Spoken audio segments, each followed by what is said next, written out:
गांधी, सोनिया गांधी और सैम पित्रोदा समेत अन्य लोगों के खिलाफ एजेएल यंग इंडिया जो मामला था उसमें आज ईडी की तरफ से चार्जशीट दाखिल कर दी। किस तरह से आप देखते हैं कि उनकी लड़ाई हो जी, ये जो ये मामला है उसमें चोरी का भी है, फिर जो संपत्ति है उसकी उसको हड़पना, ये सारी अनेक अपराधें हैं जिस पर केस बन सकती है। मैंने सिर्फ इतना कि इन्होंने झूठा फाइनेंशियल पेपर्स दी और उसमें उन्होंने दिखाया कि मेजॉरिटी उनकी है, तो उनको स्वामित्व तो उनको मिल गई, परंतु जो पैसा थी यंग इंडियन में, एक्सक्यूज मी, दिस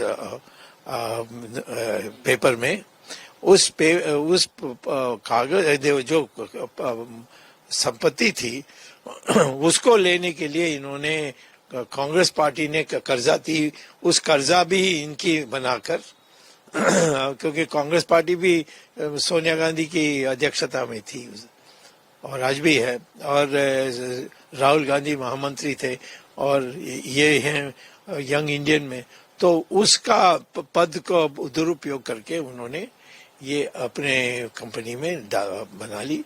जिस कंपनी के पास सिर्फ 5 लाख रुपए थे, उनके पास अब 500 करोड़ इन्होंने हड़प लिया है।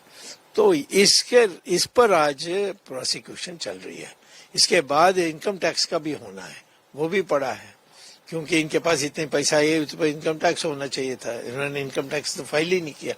तो अनेक भाग हैं।